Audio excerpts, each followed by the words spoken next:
اعوذ باللہ السمیع العلیم من الشیطان الرجیم من ہمزہ ونفخہ ونفثہ غیر المغضوب علیہم ولا الضالین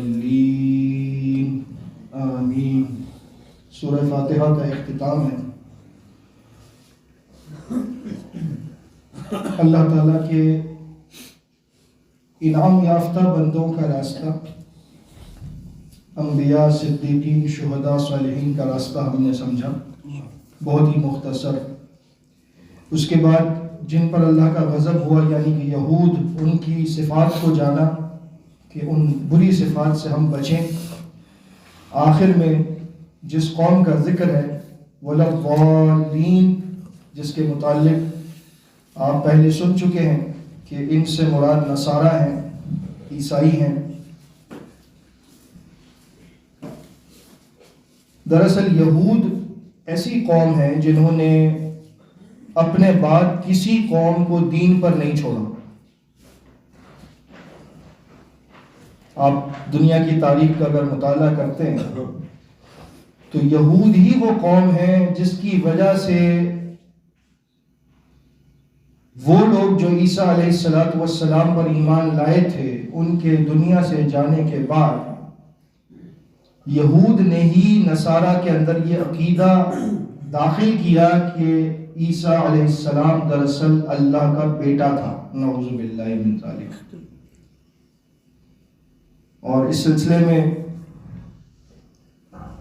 بہت ساری باتیں ملتی ہیں جو بالکل اوتھینٹک ہسٹری کا حصہ ہے، جس کا کوئی انکار نہیں کر سکتا کہ نصارہ میں جو سب سے پہلا بندہ مانا جاتا ہے عیسیٰ علیہ السلام کے بعد، کیونکہ عیسیٰ علیہ السلام کو تو یہ انسان مانتے ہی نہیں ہیں، یعنی کہ یہ تو اس کو اللہ کا بیٹا مانتے ہیں۔ جس کو اللہ کا بیٹا مانتے ہیں اس کو انسان ماننا عجیب بات ہے، لیکن ان کی اتنی بڑی گمراہی ہے کہ یہ ان کو ایک وقت میں انسان بھی مانتے ہیں، اللہ کا بیٹا بھی مانتے ہیں۔ اور جب ان سے پوچھو کہ دونوں میں سے وہ کیا تھے تو وہ کوئی جواب نہیں دیتے۔ تو جو دوسرا سب سے بڑا شخص تھا نصارہ کی تاریخ میں، جسے سینٹ پال کہا جاتا ہے، وہ دراصل یہودی تھا۔ اور عیسیٰ علیہ السلام کے آسمان پر ارتفاع کے کچھ عرصے کے بعد اس بندے نے لوگوں میں آ کر یہ بات شروع کر دی کہ میں نے خواب میں عیسیٰ علیہ السلام کو دیکھا ہے، انہوں نے مجھ سے کہا ہے کہ تم لوگوں کو میری دعوت کی طرف، میرے دین کی طرف بلاؤ۔ تو لوگوں نے، چونکہ پہلے وہ یہودی تھا، اچانک نصرانی بن گیا، نصارہ کی تعداد بہت کم تھی اور وہ ایک اچھا خاصا عزت دار آدمی تھا، تو لوگوں نے سوچا کہ یہ آدمی جو ہے وہ اگر ہمارے ساتھ مل گیا تو بہت اچھا ہوگا، دعوت کا کام تیزی سے پھیلے گا۔ تو اس شخص نے پھر دعوت کے کام کی آڑ میں نصارہ کے اندر یہ عقائد داخل کرنا شروع کر دیے، جن میں سب سے بنیادی عقیدہ یہ تھا کہ عیسیٰ علیہ السلام دراصل اللہ کا بیٹا تھا۔ جب اس نے وہ مقام پا لیا تو لوگوں نے اس کی ان باتوں کو لینا شروع کر دیا، اور بالآخر آج اگر آپ کسی سے پوچھیں، کسی بھی نصارہ میں سے کسی بھی شخص سے، تو وہ یہی کہے گا کہ ہمارا سب سے بڑا بزرگ سینٹ پال ہے، لیکن ان کو یہ بھی نہیں معلوم ہوگا کہ سینٹ پال پہلے کیا تھا۔ آپ سمجھ رہے ہیں میں کیا کہنا چاہ رہا ہوں؟ کہ قرآن میں اللہ رب العزت نے وَلَا الضَّالِّينَ جس قوم کو کہا کہ وہ گمراہ ہیں، ان کو گمراہ کیا گیا، ورنہ وہ بھی پہلے اللہ تعالیٰ کو ایک مانتے تھے، عیسیٰ علیہ السلام کو اللہ کا رسول مانتے تھے۔ اسی طرح ہمارے بھی معاشرے کے اندر آپ کو ایسے لوگ ملیں گے کہ جو ایجنڈا کچھ اور لے کر آتے ہیں لیکن امت کے لوگوں کو گمراہ کرتے ہیں۔ اس لیے بہت ہوشیار رہنا چاہیے۔ کسی بھی بزرگ کی باتوں کو دیکھ کر، اس کے چہرے کی نورانیت کو دیکھ کر، اس کی پگڑی کو دیکھ کر اگر آپ نے سمجھا کہ جو یہ کہہ رہا ہے پر یہ ٹھیک ہی کہہ رہا ہوگا، تو آپ سمجھ لیں کہ خطرے کی گھنٹی بج چکی ہے۔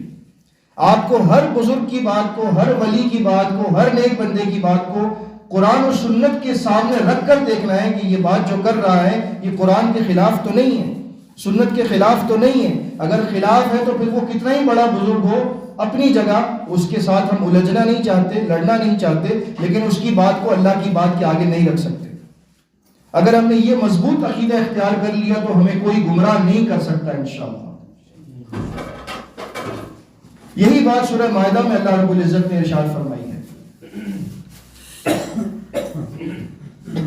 قل قل یا اہل الکتاب لا تغلوا فی دینکم، آپ کہہ دیجئے اے رسول صلی اللہ علیہ وسلم کہ اے اہل کتاب اپنے دین میں غلوف نہ کرو۔ غلوف کا مطلب ہوتا ہے کسی کو اس کے درجے سے بڑھا دینا، یعنی عیسیٰ علیہ السلام اللہ کا بیٹا نہیں تھا، لیکن ان کو عیسیٰ علیہ السلام سے اتنی محبت ہو گئی کہ اس کو اللہ کا بیٹا بنا دیا۔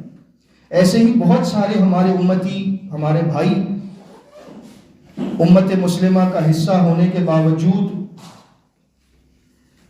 ہمیں بھی محمد رسول اللہ صلی اللہ علیہ وسلم سے محبت ہے۔ ان کی محبت ہمارے ایمان کا حصہ ہے، ان کی محبت کے بغیر ہمارا ایمان مکمل نہیں ہو سکتا۔ لیکن محبت کا تقاضا یہ نہیں ہے کہ ان کی باتوں کو ہی رد کر کے انہیں وہ بنا دو جو وہ تھے نہیں، جیسے عیسیٰ علیہ السلام کے ساتھ کیا گیا۔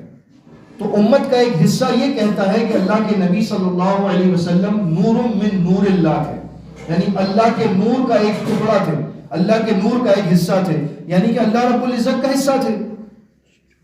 یہ عقیدہ کس نے دیا؟ یہ کہاں سے آیا؟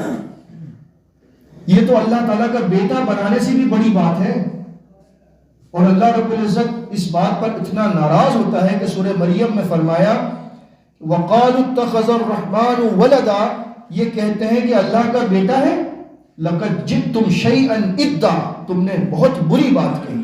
تَكَادُ السَّمَاوَاتُ يَتَفَطَّرْنَ مِنْهُ وَتَنشَقُّ الْأَرْضُ، قریب ہے کہ تمہاری اس بات کی وجہ سے آسمان پھٹ جائے اور زمین شق ہو جائے اور پہاڑ اپنی جگہ سے ٹل جائیں۔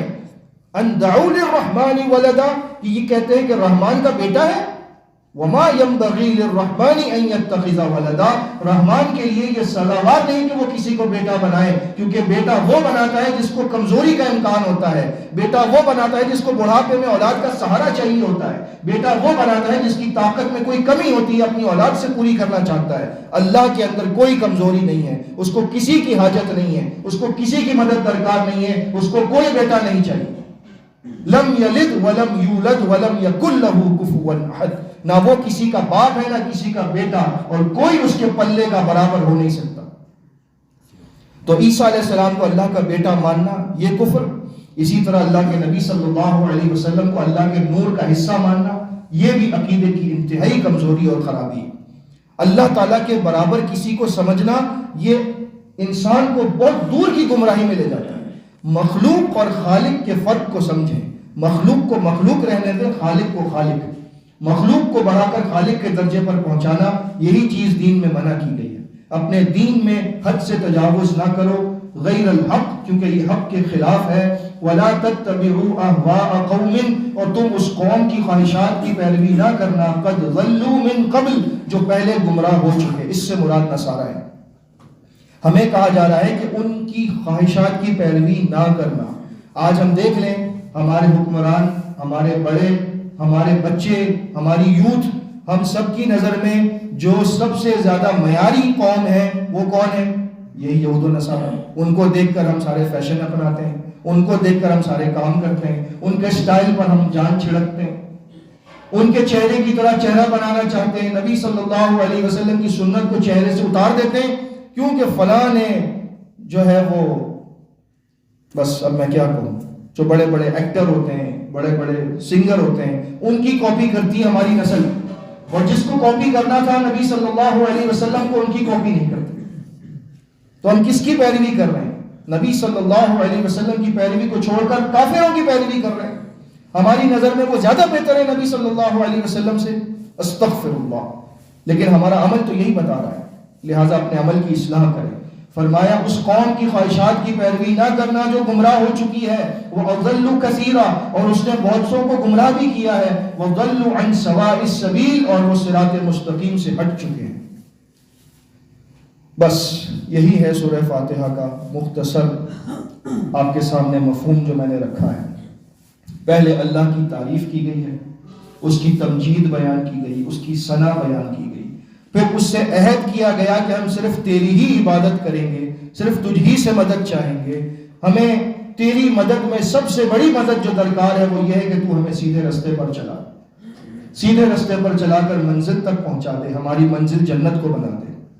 یہ ان لوگوں کا راستہ ہے جن پر تو نے انعام کیا، نہ ان لوگوں کا راستہ جن پر تیرا غضب ہوا، نہ ان کا راستہ جو گمراہ ہوئے۔ آمین۔ اللہ رب العزت ہمیں سورہ فاتحہ سے محبت کرنے کی توفیق عطا فرمائے، اس کو سمجھ کر نماز میں پڑھنے کی توفیق عطا فرمائے، اور اگر ہم نے یہ کام کر لیا یقین جانیے نماز میں وہ لطف آئے گا کہ آپ سوچ نہیں سکتے۔ لہٰذا میری آپ سے درخواست ہے کہ یہ ہمارے سورہ فاتحہ کا سلسلہ مکمل ہوا، لیکن اس کو آپ نے اپنے دل میں جگہ دینی ہے انشاءاللہ، اس کو بھولنا نہیں ہے، اس کو یاد رکھنا ہے اور یاد رکھ کر نماز کا حصہ بنانا ہے، چاہے نماز فرض ہو، سنت ہو، نفل ہو، جنازہ ہو، کوئی بھی نماز ہو، سورہ فاتحہ کے بغیر نماز نہیں ہوتی۔ یہ بات میں نے نہیں کہی، یہ اللہ کے نبی صلی اللہ علیہ وسلم کا فرمان ہے، صحیح بخاری کی حدیث ہے جس پر ساری امت کا اتفاق ہے کہ قرآن کے بعد سب سے صحیح حدیث کی کتاب اگر ہے تو وہ صحیح بخاری ہے۔ لہذا اس پر عمل کیجئے، اللہ تعالیٰ ہم سب کی اصلاح فرمائے، آمین۔